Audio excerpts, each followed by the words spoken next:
खुलुमबाय गोजोन फुंबिलिनि बयनिसिमबो गाहाम हामलायनायखौ जासिहरनाय थाबाय आं सिबि रानी ब्रह्म नोंथांमोनखौ एसबी बड' निउज चेनेलाव गासैखौबो बरायबावनाय थाबाय नोंथांमोननि थाखाय आं गोदान मोनसे भिडिअ लानानै फैबावबाय अन्नानै भिडिअखौ जोबजासिम नायलांदो एडिआरइनि आनजाद होनानै उथ्रिसारनाय बिजाथिफोरनि थाखाय मोनसे गोनांथार खौरां आसामनि गिबि मन्थ्रि डक्टर हेमन्त बिश्व शर्मा बिथाङा एडिआरइ थार्ड आरो फोर्थ ग्रेडनि अरेलखौ लानानै माखासे खोथा फोरमायथिदों ग्रेड थार्ड ड्राइभार स्टेन' इलेक्ट्रिशियाननि एपिडिसिएलनि अरेलनि सोमोन्दै फोरमायथिदों आसामनि गिबि मन्थ्रि बिथाङा ग्रेड थार्डनि कम्पिउटार टेस्ट ड्राइभारनि ड्राइभिं स्किल स्टेन'नि स्टेन' स्किल इलेक्ट्रिशियाननि स्किल बेफोरनि टेस्टआ 15 अक्ट'निफ्रायनो जागायजेनगोन आरो 1 दाननि गेजेरावनो बेखौ फोजोबगोन होननानै फोरमायथिदों आसामनि गिबि मन्थ्रि बिथाङा आरो फोर्थ ग्रेडनि अरेलनि बेलायावबो 15 निफ्रायनो जागायजेनगोन अदेबानि 15 अक्ट'निफ्रायनो जागायजेनगोन आरो 1 दाननि गेजेरावनो बेखौ फोजोबगोन होननानैबो फोरमायथिदों साननै सानथामनि गेजेरावनो अफिसियेलि गासै डिटेल्सखौ फोरमायथिगोन होननानै फोरमायथिदों बबे सानाव आरो माब्ला बेफोर टेस्टआ जागोन बेफोर गासैनिबो डिटेल्सखौ फोरमायथिगोन होननानै बुंथिदों आसामनि गिबि मन्थ्रि बिथाङा बेनि अनगायैबो मुख्य मन्थ्रि आत्मनिर्भर आसाम आसनि बिथांखिनि गेजेरजों बेकार सुबुंफोरनो 2 लाख रां होनायनि जि रादाय दंमोन बेनि मादाव 25,000 बेकार सुबुंफोरनो 1 लाख राङै होनाय जाखाबायमोन बिथांमोनहा माबायदि फालांगि मावदों बिथांमोनहा मावदोंना मावाखै बेखौ लानानै आगस्ट दानाव नायगिदिंहैगोन होननानै फोरमायथिदों जुदि बिथांमोनहा मोजां फालांगि मावदोंबा सेप्तेम्बर दानाव आरोबाव आद्रा थानाय 1 लाख रांखौ होनाय जागोन होननानै फोरमायथिदों आरो उननि समाव होबावनो थाखायबो अदेबानि 75,000 बेकार सुबुंफोरनो आरोबाव 2 लाख रां होबावनो थाखाय बेनि थाखाय इन्टारभिउआ जागासिनो दङ जायफोर एप्लाइ खालामदों बिथांमोनहा जाहाथे इन्टारभिउआव फैयो बेनि थाखायबो बुंथियो डक्टर हेमन्त बिश्व शर्मा बिथाङा 30 मेनि गेजेरावनो इन्टारभिउखौ कमप्लिट खालामगोन बेनि उनाव 75,000 बेकार सुबुंफोरनो 1 लाख राङै होनाय जागोन जुदि बिथांमोनहाबो बेफार फालांगिखौ मोजां खालामोबा आरोबाव बिथांमोननो 1 लाख रांखौ उनाव होनाय जागोन होननानै फोरमायथिदों 8 मे बर' बिजों सानखौ आसामजों लोगोसे हादरनि राजथावनि दिल्लीयावबो फालिदों आसामनि दाब दाब जायगायावबो बर' बिजों सानखौ मैयानि सानाव फालिदों बाक्सानि साइटेनगुरियावबो सालबारि जिल्ला बर' थुनलाइ आफादनि दैदेननायाव बर' बिजों सानखौ फालिदों ओजोंहाय चिरांनि बासुगावआव थानाय बर' थुनलाइ आफादनि मावख'आवबो बर' बिजों सानखौ फालिदों 1963 मायथाइनि 8 मेआव बर' बिजोंनि फरायसालिया जागायजेनदोंमोन गुदि फरायसालिनिफ्राय लानानै बर' बिजोंखौ गोजौ थाखोसिम लाबोनो हाबाय बे गोजोनथाव बाथ्रा होननानै फोरमायथियो बिथांमोनहा नाथाय आसाम सरकारा बिटिआरआवल' बर' रावनि सोरखारि नटिफिकेशनफोरखौ फोसावनाय जागोन बिटिआरनि बायजोआव गासै आसामावनो एसामिसजोंनो अफिसियेल नटिफिकेशनफोरखौ फोसावनाय जागोन होननानै जि फोसावदों बा थांखि लादों बे दुखुनांथाव होननानै बुंथियो बिथांमोनहा मानोना 2020 मायथाइयाव गेजेटेड नटिफिकेशन फोसावदोंमोन जेराव आसामाव एसामिसजों लोगोसे बर' ओनसोलफोराव बर' रावजों लिरनो हानाय साख्रि बाख्रि जेरावबो गनायथि होदोंमोन नाथाय 2025आव आसाम सरकारा नटिस फोसावफिनदों जेराव बर' रावखौ बिटिआरआवल' बा गुसेब लेभेलावल' अफिस कर्ट बायदिफोराव बाहायनो गनायथि होदों बे दुखुनांथाव होननानै फोरमायथियो बिथांमोनहा बे बर' बिजों सान फालिनायनि गेजेरजोंनो बिथांमोनहा आसाम सरकार आरो बिटिआर सरकारनिसिम खावलायदों जाहाथे 2020 मायथाइयाव आसाम सरकारनिफ्राय गेजेटेड नटिफिकेशन फोसावनाय बायदियै अदेबानि बेनि सायाव बिथा खालामनानै सिगांनि बायदिनो जाहाथे बर' रावखौ गासै मावख'आवनो अफिसियेल लेंगुवेज हिसाबै बाहायनो हानायजों लोगोसे साख्रि कर्ट काछारि बायदिफ्रावबो जाहाथे बाहायनो हानाय खालामो बेनि थाखाय खावलायो बिथांमोनहा आदानि ग्रुप गो बेक जोलैनि हांगार जोबस्रांथों जिउ होगोन नाथाय हा होआ रायजो राजाफोरनि बे स्ल'गान क'क्राझारनि पर्बतझरा बासबारियाव थार्मेल पावार प्रजेक्ट बानायनो लानायनि हेंथायै गसंदों ओनसोलनि रायजो राजाफोरा बिटिआर सरकारा जोंनि हाजों मा खालामनो नागिरदों बेखौ लानानै सोंथि खालामो रायजो राजाफ्रा बे हाया जोंनि 100 बोसोरनि सिगांनिफ्रायनो जों बेयाव थाबोदों होननानै फोरमायथिदों नाथाय दा आदानि कम्पानिनो बे हाखौ एंगारोब्ला साबेसेया जोंनि फिसा फिसौआ साख्रि मोनगोन आरो मा साख्रि मोनगोन होननानैबो सोंथि खालामो रायजो राजाफ्रा जायनाखि सालाकाथियावबो कम्पानि दङ नाथाय बेयाव साबेसेया साख्रि मोननो हादों बेफोरनि सायावबो सोंथि खालामो 3,600 बिघा हाया एसेल' नङा अदेबानि खम नङा 6 शिड्युल ट्राइबेल ओनसोलाव गुबुननिफ्राय हा लाफैनो गनायथि गैया होननानै बुंथियो बिथांमोनहा थार्मेल पावार प्रजेक्ट बानायब्ला गरिबफोरनि मा खहा जागोन बेखौ सानालासे रायजो राजाफोरनि जौगानाय जागोन रायजो राजाफ्रा साख्रि मोननो हागोन फालांगि मावनो हागोन होननानै प्रमद बर' बिथांमोनहा रायजो राजाफोरनो नंखाय आसा होदों होननानैबो अजद होबावो जेरावनाखि सालाकाथियाव एनटिपिसिआ लानायनि उनाव बेयाव हाबनोनो मोना आरो धालिगाव थानाय बिआरपिएलआवबो साबेसेया साख्रि मोननो हादों होननानैबो सोंथि खालामदों आरो बेयाव साख्रि आरो फालांगि खालामनो हाया होननानैबो फोरमायथियो दावराव देख्रेब नार्जारि बिथाङा जायनाखि दिपेन बर' बिथाङा बेयाव फैनानै रिपर्ट लाफैदों बे बेलायावबो दावराव देख्रेब नार्जारिया बुंथियो दि दिपेन बर'आ सोरखारनि सासे एजेन्ट बा देवानि बेयाव फैनानै बिथाङा रायजो राजाफोरनि सानालासे आदानि कम्पानिनो बोरैहाय हा एंगारनो बेखौ नोजोर होनानै साख्रि मोननो हागोन जौगानाय जागोन बेफोरबायदि बुंनो नाजादों नाथाय बेफोर गासैखौबो बुजिखाजोबो होननानै बुंथियो दावराव देख्रेब नार्जारिया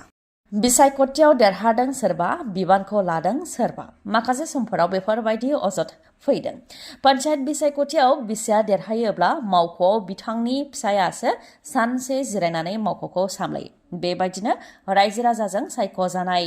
आइजोफोरा देरहादोंब्लाबो मावख'खौ फिसायनोसो एंगारनानै होयो बा फिसायासो गासैखौबो सामलायो बेखौ लानानै गोख्रों जाबाय आसाम सोरखारा दानिया पन्चायत बिसायख'थियाव बिसिया देरहादोंब्ला गावनि फिसायखौ मावख'आव थिनहरनो मोननाय नंला बा मावख'खौ सामलायनो थाखाय बा खामानि मावनो थाखाय दैथायहरनो हानाय नंला गावनो मावख'आव थानानै खामानिखौ मावनो नांगोन फिसाया सासे नोगोरारि हिसाबै मावख'आव थांनो हागोन नाथाय बिसिनि खामानिखौ बा बिबानखौ लानो मोननाय नङा बिसिखौ बहाबा दोनलांनाय अफिसाव लांलाय लाबोलाय खालामनाय मिटिं सभाफोराव लांलाय लाबोलाय खालामनाय बेफोरबायदिखौल' मावनो हागोन नाथाय बिसिनि खामानिखौ मावनो मोननाय नङा बेनि थाखाय भिडिअखौ राहा लानो बा सांग्रां जानो बिथोन होबाय रायजो सोरखारा दानिया पन्चायत बिसायख'थियाव देरहासारनाय आइजोफोरा गावनि सोलायै मावख'आव गावनि फिसायखौ दैथायहरनो मोननाय नंला उदखारि फिसिग्रा पाकिस्तान हादरा भारतनि सुलुं बुथुमनो थाखाय गुबुन गुबुन लामा लादों साइबार फ्रड हादरनि बेरेखा बायदि खामानि मावनो थाखाय पाकिस्ताना टार्गेट लादों बेनि थाखाय जोंनि भारतनि सिम कार्ड बाहायदों पाकिस्ताना जोंनि भारतनि सिम कार्डआ पाकिस्तानसिम सौहैदों आरो लांनाय जादों आसामनिफ्राय पाकिस्तानाव लांनाय मोन 948 सिम कार्डखौ दासिम जब्द खालामनाय जाबाय होननानै फोरमायथिदों आसामनि डिजिपि बिथाङा बेखौ लानानै सांग्रांथि फोसावदों आसामनि डिजिपि हरमित सिं बिथाङा फोरमायथिदों दि WhatsApp बेखेवनो थाखाय OTP नांगौ जायो नाथाय बेफोर OTPआ पाकिस्तानावसो सौहैदों बेखौ नायबिजिरनो थाखाय अपारेशन घोस्ट सिम लन्च खालामनाय जाबाय आरो STFआ केस रेजिस्टार खालामबाय होननानै फोरमायथिदों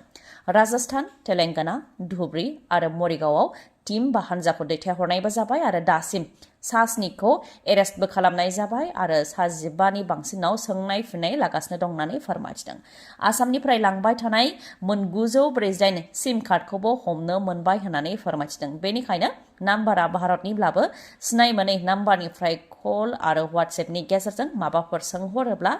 खोन्थानो नाङा होननानै सांग्रांथि होयो बिथाङा मानोना मोनसे गेदेर रेकेटआ बेसिम सौहैबाय होननानै सांग्रांथि होयो आसामनि डिजिपि हरमित सिं बिथाङा लश्कर-ए-तैयबानि कमान्डार आबु सैफुल्लाहखौ गावथारनाय जाबाय पाकिस्तानी सीनाव गावथारदों उदखारिखौ गुबुन मोनसे हाथियार लाग्रा आफादा आबु सैफुल्लाहखौ गावथारबाय लश्कर-ए-तैयबा उदखारि हान्जानि कमान्डार आबु सैफुल्लाहआ भारतखौ गुबुन गुबुन गाग्लोबनायाव मैखोमै आखाइ दंमोन 2006 नागपुराव RSSनि हेडक्वार्टारखौ एटेक खालामनायावबो आखाइ दंमोन रामपुराव CRPF केम्पआव एटेक जानायावबो आखाइ दंमोन 2005आव बेंगालुरुनि इन्डियान इन्स्टिट्यूट अफ साइन्स बेयाव गाग्लोबनायावबो आखाइ दंमोन दुथांनि बेबायदिनो भारतआव गुबुन गुबुन समाव गेदेर गाग्लोबनाय जाथाय जानायाव बे दुथांनि आखाइ दंमोन रिपर्टनि बायदिब्ला कमान्डार आबु सैफुल्लाहआ उदखारिफोरखौ थिसननाय ट्रेनिं होनाय जानाय लोंनायनि राहा खालामनाय थांलाय फैलायनि राहा खालामनाय भारतआव दैथायहरनाय प्लानिं खालामनाय बेफोर खामानियाव गोबां आखाइ दंमोन दा उदखारिया गुबुन उदखारिनि आखायाव जिउ खोमानो गोनां जाबाय गुबुन मोनसे हाथियार लाग्रा आफादनि गुलि गावनायाव जिउ खोमानो गोनां जाबाय लश्कर-ए-तैयबानि कमान्डार आबु सैफुल्लाहआ BTC बिसायख'थिखौ लानानै बिजेपि राजखान्थि दोलोआ जेरैबायदि थागथियारि जादों बेबायदिनो UPPL दोलोआबो थागथियारि जादों जायनाखि सेप्तेम्बर दानावनो BTC बिसायख'थिया खुंजागोन बेखौ लानानै UPPL दोलोआबो थागथियारि जादों जायनाखि बिजेपि दोलोआ मोनफ्रोमबो जिल्लायाव BTCनि मोनबा जिल्लायाव साबा मन्त्रि आरो MLAफोरखौ बिबान होदों थिग बेबायदिनो UPPL दोलोआबो BTC बिसायख'थिखौ लानानै सांग्रां जादों मोनफ्रोमबो साब डिभिजनाव थांनाय 1 बोसोरनिफ्रायनो कोअर्डिनेटर थिसनदों आरो बुथ लेभेलावबो थिसनदों होननानै फोरमायथिदों। बेबायदिनो बिटिसिनि मोन 40 बियाबाव थागथियारि जादों होननानै फोरमायथिदों बिटिसिनि गाहाय प्रमद बर' बिथाङा। जायनाखि सेप्तेम्बर दानाव बिसायख'थिया खुंजागोन आरो बिसायख'थिखौ लानानै प्राइमारि लेभेलाव डक्टर हेमन्त बिश्व शर्माजोंबो सावरायनाय जादों होननानै फोरमायथियो। BPF दोलोना दा सिगांनि बायदि थासारि गैला। हाग्रामा महिलारिनि आगसि आगदा थाग्रा बिथांजों खामानि मावबोनाय खाम्फा बरगयारी चन्दन ब्रह्म बिथांमोनहा हाग्रामा महिलारिखौ एंगारबाय। दा हाग्रामा महिलारिया गावनि बियाबावनो देरहागोना देरहाया बेयाव सन्देह दङ होननानै बुंथियो प्रमद बर' बिथाङा।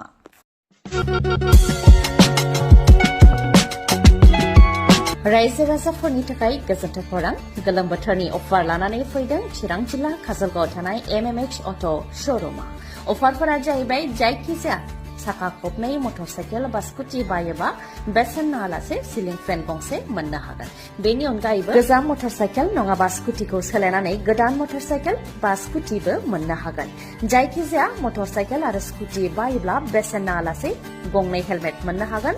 SP 160 मडेलनि मटर साइकेल बायोब्ला 32 इन्सि LED टिभिबो मोननो हागोन। बेनि अनगायैबो एक्टिवा